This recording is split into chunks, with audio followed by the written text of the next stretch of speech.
that I see on here again. What's the question? There was a survey a couple of weeks ago in Britain, and students, they were asked, those who had said they wanted to be bankers back in April, now they want to be bankers, and 20% of those who wanted to become bankers now no longer want to be bankers. And I wanted to know whether the economic cycles in Ireland, how have they affected people wanting to be artists and writers over the last 3 years in particular, but in general the last couple of years? Don't they generally say that the recession is good for art? Because you can't, because your time is not occupied with a job, I guess. So, that's probably quite a coarse analysis of it, but I think there's an element of truth there, and you look at kind of economically deprived countries that produce wonderful works of art and kind of engage with the culture in a much more kind of direct and meaningful way. And I think that I'd hesitate to apply that to Ireland at this point, because I think we're in a fairly new kind of state of trouble. But I think there's some truth in that. I think, and also if you have a support of a government-funded agency, like the Arts Council or like the Irish Film Board or Culture Ireland, people who will reward you if you're looking to be creative or to work in that area, then I think that will definitely be the case.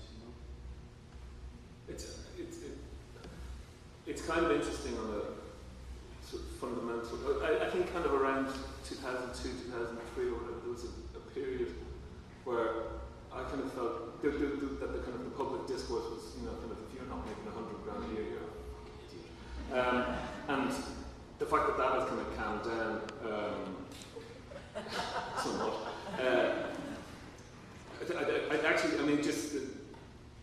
Like the property prices and stuff have collapsed, which actually has opened up certain areas. A lot of these kind of big developments that that were put up where the builders got exposed and they couldn't sell them stuff. A lot of those have actually converted into art centres and art space and that. So to a certain extent, there's a sense that could actually kind of be advantageous for arts community. To some extent, you can kind of see.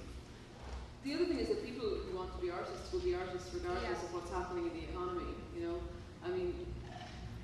I don't think there's really too much of a risk of stumbling into a career as a banker if actually you want to be an artist.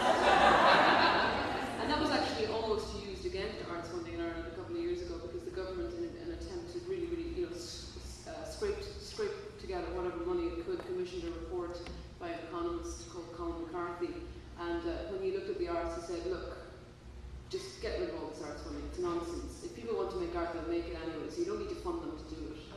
So the actual, the fundamental, the truth of the imperative to make art was being used against the very sort of structure of funding that allows that imperative to turn into something, or at least helps that imperative to turn into something real. Thankfully, the Irish government didn't listen to that economist to the extent that it looked like they might, or at least they haven't done so yet. But I think if you're going to be a writer or an artist, nothing is going to get in the way. Well, you're going to go after that. Well, here's a little question I have with that, thinking about it. It's a little tangent here. If you're submitting, your work to a government, agency, to maybe get a grant or something, is there not the danger, though, that the work has to in some way endorse the society or endorse, the government's perspective?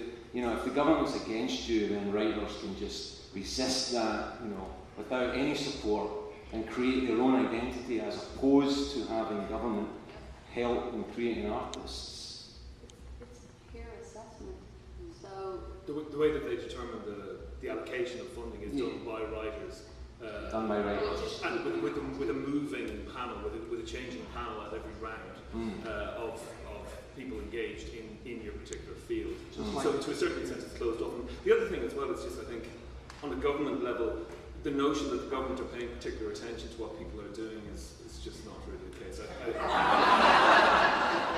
They're not really plugged in or paying, to a certain extent, from a government point of view, I think they will be looking at what artistic production as being something that, in reputational terms, has a possibility of actually kind of improving the situation. There's a really, the whole Irish thing is just, there's a constant awareness of how we look in the world was when everything kind of fell apart. There was a sense of shame and kind of making a show of ourselves, and kind of drifting back towards really where the kind of people that we actually are, revealing ourselves, revealing our true character and failure. And I think to a certain extent, the government now kind of view the kind of artistic stuff that's sort of untarnished by that. Yeah. It's a huge debate at the moment. If you open any Irish paper, it's full of all of this writers and artists arguing both sides of this. The government saying, brand Ireland, our writers and our artists can represent us and can, polish our tarnished image, and other people saying, even if that's the case, that shouldn't be what writers do because it's contrary to, to all this debate is sort of going back and forth a lot at the moment. There have been sort of some big features in the Irish Times and other newspapers, different people arguing all of these cases, all of these sides. I remember back in the 90s there was a Guinness sponsored a flat here of music and writers, and then they asked me to read it. I wrote a story called Fuck Guinness. It was like a metaphor about how the English had invented Guinness and how the Irish were all standing waiting for it to settle. The English were outside colonising the fucking country. But I read this thing out and then I turned around and there was a Guinness right there and he took $100 off this big thick wad and said, "That was great, thank you." So Guinness, they don't mind a little bit of a jag. Sue,